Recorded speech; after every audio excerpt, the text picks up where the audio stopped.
রুদ্ধশ্বাস নাটকের পর ভারতের ঐতিহাসিক জয়, সিরিজ ড্র 2-2-এ। বিস্তারিত প্রতিবেদনে। ভারত বনাম ইংল্যান্ডের মধ্যকার পঞ্চম টেস্ট ম্যাচে 6 রানের জয় পায় ভারত। ক্রিকেট ইতিহাসের পাতায় স্বর্ণাক্ষরে লেখা থাকবে এই ম্যাচের নাম।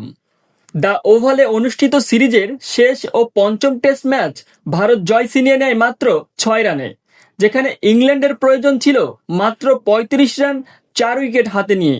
ম্যাচের শেষ দিকে মাটিতে গর্জে ওঠে ভারতীয় পেস আক্রমণ। বিশেষ করে মোহাম্মদ সিরাজ দুর্দান্ত বোলিংয়ে তুলে নেন 5 উইকেট। ম্যাচে তার মোট সংগ্রহ দাঁড়ায় 9 উইকেট।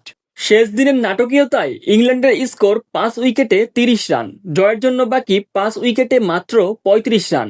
কিন্তু সিরাজের ভয়ানক স্পেল, প্রসিদ্ধ কৃষ্ণার আগুন বোলিং এবং ভারতের টাইট ফিল্ডিংয়ে পরিকল্পনায় ধস নামে ইংলিশ ব্যাটিং অর্ডারে। শেষ পর্যন্ত মাত্র 28 রান যোগ করেই অল আউট হয়ে যায় ইংল্যান্ড। জয় পায় ভারত মাত্র 6 রানে। ম্যাচের নায়ক নিঃসন্দেহে সিরাজ। তার করা ইয়র্কার স্ট্যাম্পে উড়ে যাওয়ার দৃশ্য ক্রিকেট প্রেমীদের মনে গেঁথে থাকবে দীর্ঘদিন।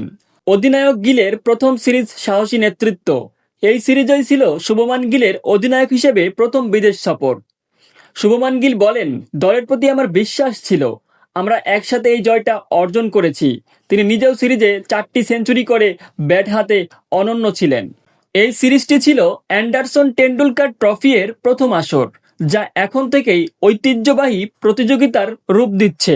দেশান্ত স্পোর্টস লাইন, আর জে উজ্জ্বল সাইন, দেশান্ত টিভি।